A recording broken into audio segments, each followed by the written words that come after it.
Jim Moginie, welcome to Australian Musician. Thank you so much, Greg. Nice to Uh, be here. you've got a new album called Everything's Going to Be Fine coming out on December 6th.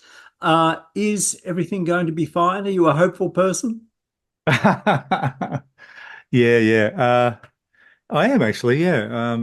I think I'll get that from my mum. I am pretty hopeful. I don't know about the album being, I'm hopeful for the fortune of the album. I mean, I feel like I'm kind of starting again, really, because it's, uh, the band's had a couple of different sort of type things where we've had, many, many years together, and then we broke up in about 2002.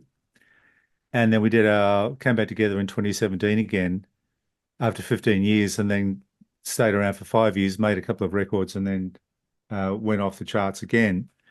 So I've already had a bit of experience not being in the band, but it's funny every time the band comes back together, it's it's like you get sort of taken, like almost hijacked by aliens, because suddenly people are carrying your equipment, and you're kind of into this world with all these lights and all these people and huge crowds, and then you go back to doing your thing to 60 people in a little place, like some of the places I'm playing in December. And it's just like starting again. It's like if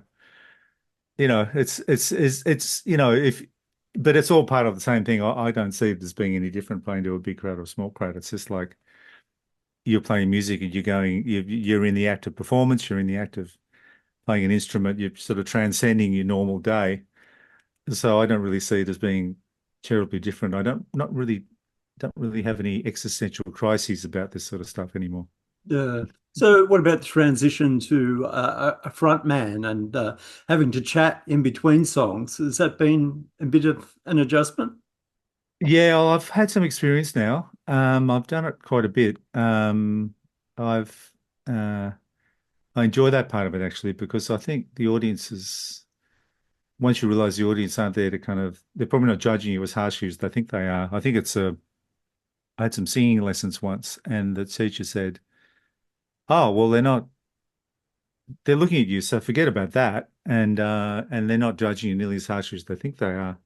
So the very first gig I think solo gig I did was in about 2005, I think, and I thought they were all there was about 80 people. There was quite a big crowd, and I just didn't open my mouth to sing. I was so terrified, and the singing teacher said, "Look, Jim, you must open your mouth if you want to sing." So I've learned a bit along the way, and just getting, enjoying the feeling of people turning up and being in a room together. It's really lovely.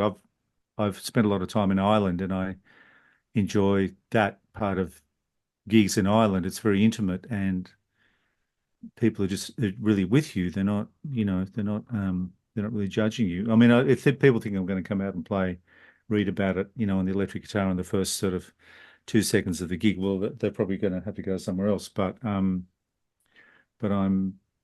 very willing to dig into my past. And in fact, the shows will be very much a retrospective of everything I've ever done, new, old, maybe the odd cover. Um, and I'm playing with doing some shows with Hamish Stuart. He's playing drums with me on part of the set, so that'll be really good too. He's a lovely friend and a wonderful drummer. Yeah. The last album that you released was an instrumental guitar album called Murmurations. You also released an EP last year, Red Continent, with Rob Hurst and Hamish. Why Yeah. did you decide to release a piano-based album this time?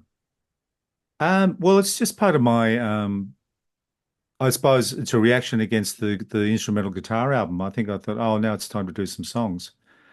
And I think I'm the kind of artist who swallows their nose. I don't necessarily have a world domination strategy. I'm more oh well, this feels like a good thing to do.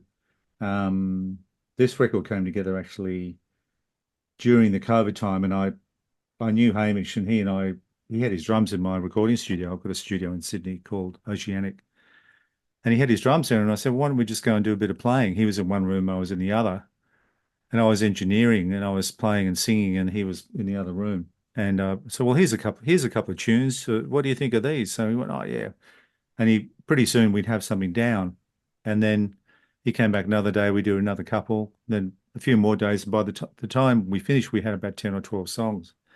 And I thought, well, what am I going to do with these? And I thought, well, they're all based around the piano. I wrote them on the piano. I'd been at home and I'd written all these songs, went through a kind of a retrospective thing, going back through all my songbooks and say, well, this is a good idea. This is a good idea.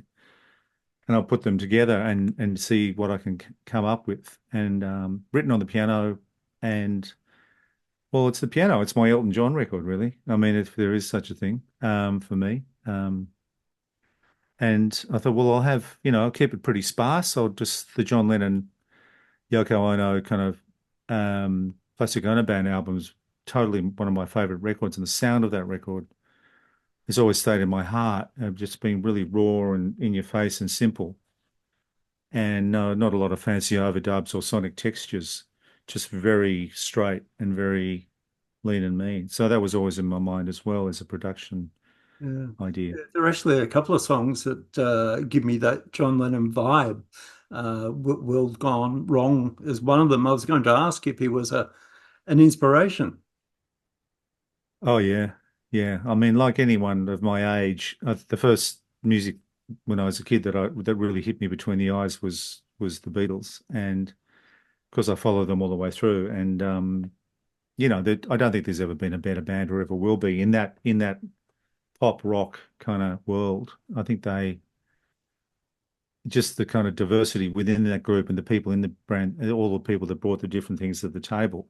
I mean, I was in a band for a long time, and everyone in our band brought things to the table. The Beatles sort of had a very, unique way of doing things, and all you have to do is look at the Get Back film to see how that all worked and the chemistry of it, and how they, just be looning around, and then suddenly they get the take, the next minute, and it was just the way they all worked together, and McCartney and his bass and his higher vocals, and Lennon and with his acerbic wit and his lyrical brilliance, and Ringo's just amazing drumming, great song drumming, and George's beautiful, thing he brought to it all. So yeah, very influenced, and that John Lennon, the Plastic Ono Band record's extraordinary. It still is just one of the best records ever made for me. So, do you write a different kind of song on piano than what you would on guitar? I usually write on piano anyway, even when the Oars were doing things, a lot of them were written on the piano, even though we do them as a two guitar, bass and drum band. Occasionally there'd be riffs and things come out of the guitar. Often backstage, I'd be backstage playing something. Oh, that's good on the guitar. And just try and remember it or write it down. But I've always kept songbooks. It's like I can't quite remember whether it's guitar or piano. I get it all mixed up, really, whether they're written on one or the other. It's very much, you know, whatever's at hand at the time, really. I just don't think it really matters sometimes. If you've got a lyrical kind of song that comes from a lyric, that can be written on anything, really. I think often on the piano, though, I find I can kind of make mistakes and move my hands around. Oh, this finger goes there. Well, that's a bit different. Well, that's leading to another sort of harmonic thing. And so you can sort of kind of easily sort of move between keys and tone centers on a piano for me when you're writing, and which is the sort of songs I really love. What was the piano you recorded on? Well, I've got an old it's an old Steinway Grand. It was built in about 1899. Most of the stuff on the album, there's another Steinway on there as well that Sean Whalen played. He a great piano player, Australian, but he lives in New York. He's an amazing player. He played on a song called Mammoth and the first song called For I Knew My Blood. But he played on the newer one, but the old one's just an old banger. It really just sounds like the Lennon album. It's just got this kind of gothic kind of darkness to it. Very powerful, amazing low end and mid range. Not so flash in the top end. It's more sort of like clang. It's like an electric guitar sort of going like that. It's such power in those instruments. It's got a few things wrong with it, but it's a fantastic thing. Did Um, you experiment much with miking it? yeah, yeah, we did. I think some of the things I recorded myself, and I just like using a ribbon mic right over the hammers, just right bang on the middle of it, just mono. and compress the hell out of it on a kind of a Fairchild type of compressor to get that sort of beatly sound. I just that beatly piano sound I've always loved. And some of the ones we recorded with with room mics and an underneath mic as well, which is always important to get some of the low end. Um, yeah, we have a bit of luck, with using stereo miking. There's a mic called the Josephson E22. That's a really nice. Use them in stereo pair. They sound really nice over the strings and pick up all the detail. Yeah. So yeah, as you can tell, I'm a bit of a nerd in that direction. The first time I saw Midnight Oil was downstairs at Bombay Rock in Brunswick. Might have even been your first trip to Melbourne. That's where I'm playing in December. It's just probably just down the road from there. Yeah. Yeah. And back then you were an exhilarating guitar band. The last time I saw Midnight Oil was at Mount Dunedin in Geelong, Oh and wow. you were this crazy synth guy, like a mad professor, really going for it with these out there sounds. Were you always into musical soundscapes as opposed to just guitar tones, or was that something that developed?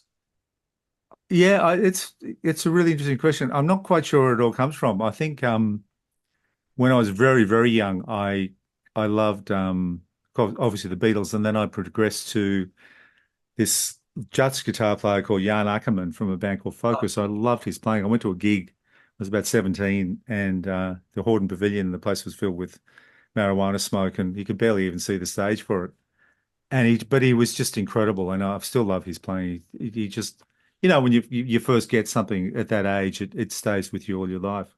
You might be the same. I don't know what guitarist you like. Jan Ackerman, Focus. Oh, Really as well. Oh God, you're a tragic. Well, we both are, but then a fellow came around one day and he loaned me a mini Moog, one of the first mini Moog synths that ever came into Australia, and I'd had it in my when I was living at home with my parents in the little room I had, and I fiddled with it for about a week, and I bought a whole bunch of tapes from the music shop, and I just filled them up with these noises. I couldn't believe how marvelous it was and what a wonderful sounding thing it was.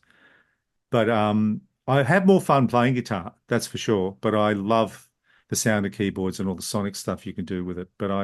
So they went along hand in hand. So when the band first formed, I was the main guitar player. I've written a book called The Silver River, which I talk about it in that way. And I probably wasn't quite your guitar hero material. I was looking, in Australia at that time, there were people like Doug Ford from the Masters Apprentices and Rick Springfield was the Zoot and even people like John Dallymore, were great guitarists in Australia. And, Mick Choke, the blues guy. And there was, local Billy, obviously Thorpe was amazing.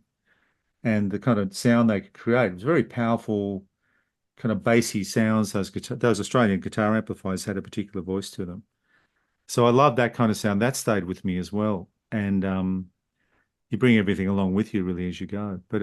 And then when Martin joined the band, he was obviously more that kind of style of player, not guitar hero, but the Strat, the brighter, more present sort of sound. My sound was more like the Gibson sort of, I preferred that kind of warmer sound. So when we started playing together, that was really great. But then I sort of thought, well, that frees me up now. I can play the keyboards more. I can bring some of the sonic things into the band sound and make the records a bit more, like more variety within the tone of the record. The first album's got quite a lot of organ on it, and um, a Yamaha organ I used to use, and so I've always been interested in both. It's probably because of the band's trajectory that I was always the one they go, oh, geez, it would be good to have a piano on this, and I go, okay, well, I can do that. And I'm not a great player. I'm more of I can't play very fast, but I've got like my own little style, I think, which is on this new record actually, which is just me playing quite simply, but that supports the song. yeah. That's always the main thing, really. Um, just one more thing about Midnight Oil's sound. At what point did the acoustic guitar become a feature of the band? I know with Wedding Cake Island, was that the first time that the acoustic was really used? Yeah, it was actually. You got that one. We kind of had this discussion very early on. It was something along the lines of, well, are we going to be the kind of band that has a formula like an AC/DC, really? It's a beautiful, simple formula that works really beautifully. Or are we going to go more, into the, we call it the Ovation acoustic guitar thing. It was an Ovation thing we got with a, made of plastic actually, or some sort of synthetic material, um, suitcase sort of material. And we sort of, that was the first song where we thought, well, this is a bit of fun, like a surf instrumental. Why don't we just use the acoustic guitar, a surf guitar, and like a Moog synth, like a wailing wahine in the background, like a mermaid on the rocks, wooing the sailors, that kind of the more feminine sound against the sort of male-ish kind of guitar, melody guitar. And so then you got this sort of dance between two different sounds.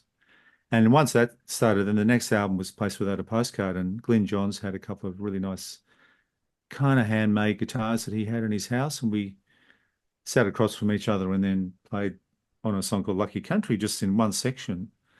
But that section really took off. It really made the song take off. It was not what you were expecting at that point in the song.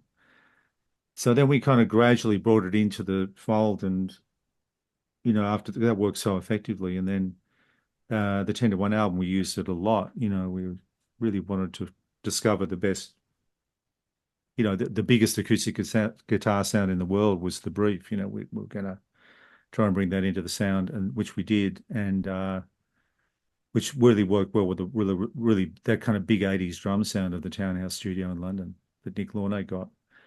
And from then on, it stayed with us. And then we got to this point around about the Diesel Industrial era where we thought, well, what about just the acoustic guitar? And we were very interested in that kind of Kraftwerk kind of rhythms at that point. So I think we had this tiny little Roland drum machine or something that was happened to be in the studio we were at, and we could get a simple beat out of that. And then we played the guitars with that. And then, well, that sounds really good, like against like a really sort of metronomic rhythm, and add other kind of more synthetic sounds around that, or French horns or other type of instruments that weren't rock guitar, almost the anti-rock guitar sound, which that album really kind of emphasized, really, just sort of taking away all the rock and making it more about the songs and the lyrics and the vocals, and even keyboards and things started creeping in. So we're always sort of going between this sort of hard rock thing, the kind of folk thing with the acoustic guitars, and even electronica albums like Redneck Wonderland featured that sort of stuff heavily. So that was all the different kind of gamuts of what the band could do. Lyrically, I suppose the preoccupations were the same, like environment or, sort of political themes or surf culture or whatever we were writing about. But the music was very, very varied around it. And if you listen to all the albums, it's very diverse. If you can hold on for the ride, it's very rewarding. Yeah. The people with us tend to like certain albums over other ones. They like the rock ones, or they like the folk ones, or the melodic ones, or everyone's very different in their aesthetics. Yeah. Getting back to your new album, let's talk about some of the tracks. The title track, Everything's Going to Be Fine. Why did that become the title track? Well, I don't know. It's something about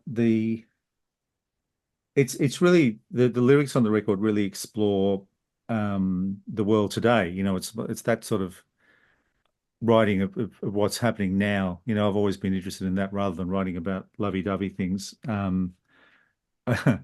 It's just my default setting, really. And I think we're all writers in that. Pete is, and I am, and Rob is as well.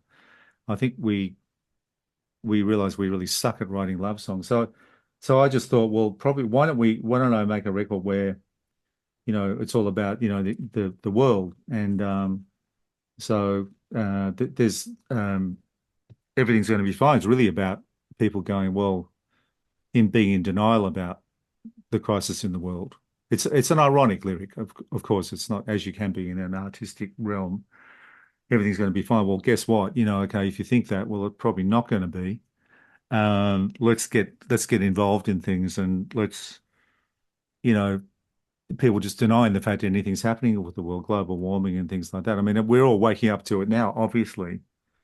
But there's other subtext in it where the the album's more about World Gone Wrong is another song like that where it's about, I can't believe I'm here like this person on the planet and all this stuff's just going wrong. I don't know why. I'm overwhelmed by this. That's a feeling that a lot of people have. And so I wanted to explore those sort of themes on lyrically on the record and really, the idea on the cover, it's got there's like a mammoth with playing a piano with his trunk with a petrochemical plant in the background. And then with the writing, it's like the Wiggles, over the top. Hey, everything's going to be fine. Like, well, okay, it's obviously ironic. I hope people take it that way. Yeah, They'll write these sort of songs that can be very serious, as the Midnight Oil thing was very serious. Pete was very serious and obviously a politician and everything as well as being a musician. And, our stuff tended to have all this weight attached to it, all this sort of importance, and was amazing. But you can actually write about these sort of things in a light-hearted kind of way as well. People kind of get the irony and can actually, it's probably more my Irish side coming through, yeah. writing that way. Um, Samuel Beckett's like a big influence for me. I just think yeah. he can sort of talk about things like death and you can just laugh about it because it's actually, we're all only here for a certain amount of time and, you're on Earth, there is no cure for that. That kind of idea that you are here and, well, but these things are very serious. War's very serious, all the environment's really serious. And I've got grandkids and I know, they're going to inherit a bit of a shit show from us mob, So writing about these things it's interesting to explore the different ways you can write about things. Yeah. There's This album's really a track called Mammoth. Have you heard that Chris Hemsworth and Paris Hilton are supporting a project to bring back the woolly mammoth? Well, that's interesting because the cover's sort of like it is a bit like, well, hey, let's bring the mammoth back from the dead. We can do that. We've got the technology now. Hey, he's playing a piano. Well, why not? And you kind of go, well, actually, is that really a good idea? Someone recreating the Titanic, or is it a species that actually did die? It's that theme in Jurassic Park, which is like, where's the grace? Where's the humility? If something's actually gone, how can the earth sustain it? There might have been a reason why it went. And, that has all sorts of echoes in endangered species. It's like, we're all trying to save the swift parrot down in Tasmania at the in Takina, the rainforest. And then you'd want to keep that, but then the things that have gone, is it a good idea to bring them back? I mean, it's a moral question. You need like a priest and a philosopher and all those people sort of sitting around a table and an ethicist to sort of say, is this Walking actually, to a bar. yeah, what are we doing? Just because we can, should we? Yeah. Back to the musical aspect, the track So Long River has a fantastic intro. You just don't hear cymbals anymore on records. Well, you got Hamish Stuart, so he loves his cymbals. Um, yeah, oh, that's nice of you to say that. Again, that was a song I wanted to keep very sparse and have almost nothing on it. And I got Hamish and I generated the tracks, and then I got in Adam Ventura who has been playing with the Oils, who's an amazing bass player. He's come in and did the bass on the whole record, and I just sat with him and we just went through everything, and he did it pretty quickly. And he's got a really good pocket happening with Hamish. He could really get that thing happening. And then it was very easy to add things to that. And so Leah Flanagan sang on quite a few of the songs, who's been singing with us, the Oils as well. So I just got my friends in really to help. And then in the end, I got a guy called Sean Wayland, who's this jazz guy I was telling you about from New York, who's an amazing player. He's a mate of mine, actually, and he's a lovely bloke. We went once to see Bill Frisell playing at the Village Vanguard in New York and sat there, witnessing probably what we thought was probably the perfect guitar solo. We'd never heard anything like it before or since. Looked at each other, and I think that was it. Hmm. Then I got a guy called Colm, Matt Connemare, who plays with the Frames in Ireland, the wonderful band, the Frames, the violinist, to add some things to a few songs as well, some violin section to that. And And he was just brilliant with all the things he added. So it was sort of, it started from the ground up. It certainly wasn't a live album. It was sort of almost the opposite of that. But it was just the circumstances that dictated it, really. So it was, yeah. But Hamish's drumming is so musical, and he must have played on everybody's album or toured with everybody in this country by now. But he's a lovely bloke. He's a very humble bloke. He's a mate. He's a wonderful human being, and very much looking forward to playing with him. And we did some live recording the other day, and sounding really, really amazing. So, and sort of exploratory. So we love the piano, just the piano and the drums. It's quite. You can make quite a big sound out of those two instruments. Yeah. Are you good at knowing when a song is done and to leave it alone? I am. Yeah, I am. I think who was it that said who was Daniel Lanois? He said something to the effect that who we worked with once that there's with a song there's sort of a trajectory and it's kind of close to being done, and then there's this sort of this grand peak where it's you got it, you're there, but to go any further after the grand peak into is just ornamentation, and which is a sin. So it's actually knowing when that moment is where you just go, got it. Is the feeling where obviously with mixing now you can go on and on forever. But in terms of what you when the actual recording's finished, yeah, I'm pretty good at knowing when it's done. Yeah. Um, so the album's out on December 6th. You're touring the album. What about some of the other projects that you've done? Red Continent, The Break. Any chance that those will return? Well, yeah, Red Continent was done with Rob Hurst and Hamish and myself, and it came out a while back. But yeah, maybe we could do something together. I mean, we're a good team. You know, Rob's sort of songwriting and really is to the fore on that project, and I'm just there producing and playing, helping to produce. You know, Rob has very good ideas about things, and Hamish is just there to sort of drink the tea, do backing vocals and play the drums because Rob actually adores Hamish's drumming and his touch. So that's a lovely thing. The break, maybe, I don't know. I mean, I'm doing some bit of work with the Tasmanian Symphony Orchestra in November, playing guitar with them at a series of concerts in Hobart. Um, the Irish band plays occasionally. You know, I've got an Irish band as well. We play up in the Blue Mountains like once a month. We do a gig up there. And yeah, I like the variety, Greg. I just like going from one thing to the other. You know, like a song-based record or an instrumental record. You can't really put me in a box really until you put me in a box. You know, I'm just gonna stay, whatever things I want to follow.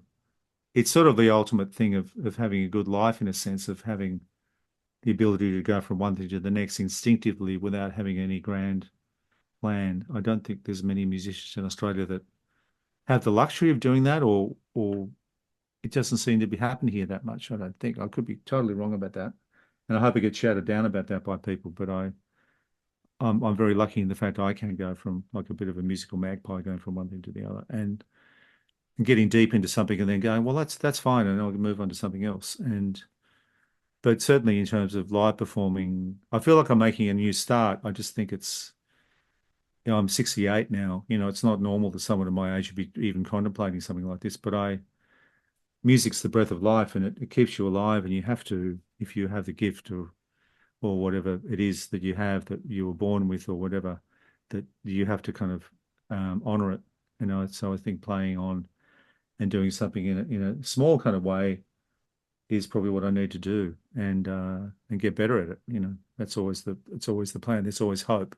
There's always hope for progression and progress. And so, So, what are you most proud of in your musical career? well, I suppose for me, it's a case of, you know, hanging in there, like it's like, just doing the work. It's all about the work. It isn't really your chart positions. I think there was a time in our career probably where the chart positions became, trying to hold on and maintain that position was quite stressful. But I realized at a certain point when I was actually working with Neil Finn at one stage, where, it's about all the, I realized that you just have to nurture that creative spark and that. And if you've got that, you can do anything. If you've got that with you, that blarney, whatever you call it, that's running through your blood, the ability to just come up with things on the fly and not judge them. You do them. And then you might come back later with a microscope and judge them. But at the time you just want to play. It's like about being a child. I think that's what I'm proud of is the ability to sort of create. And the band's achievements are huge, and I can't take credit for them. I was just part of that. I was certainly part of it, but what the band did was extraordinary, and the activism as well, which we all believed in. It wasn't just Pete. We were all on board with that. And but I like the fact we've done a lot of albums, and they're all very different from one another, and they all were quite stubborn and quite pig-headed sometimes about the way we'd make music. But it was our own music and our own journey with it. And we could have been a bigger band, but I think any band, when you get to the end of it, you kind of go, well, it was what it was. It was the limitations of the individuals that were in it, and also the incredible strengths of all the individuals that made it what it was. We wanted to write about Australia. We wanted to write about where we were from, and not about trying to make it on the charts. Really, I think there was a time we were successful. You find yourself encircled with the pressure by the record labels. You start to be part of the culture. It's just the way things are in the music business. And I think that realizing that really wasn't the way to go for us was always in our nature to sort of bite against that and fight against that and kick that. So yeah, I'm proud of the band's achievement. Definitely, we're just there's some good stuff in there, and our audience grew up with us as well. I saw that at the last shows. We had a great audience, very passionate, and they're all with us, and we were with them. You'd have like 12,000 people in a room, and they were all looking, just going, like, this is it. This is my life. And we were the same. We were looking at them, going, well, we're all in this together. And that's quite an amazing feeling to achieve that. It's something very and very special. Yeah. So yeah, Well, Jim, it was all and it's still going, mate. It's still music's still being made, and that's yeah. the thing. Jim, it's been great to chat. The album, Everything's Going to Be Fine, is out December 6th, and we look forward to seeing you out on the road. Yeah, Brunswick Ballroom in Melbourne, all of that, all the tour dates will be around somewhere anyway. We'll see you out there.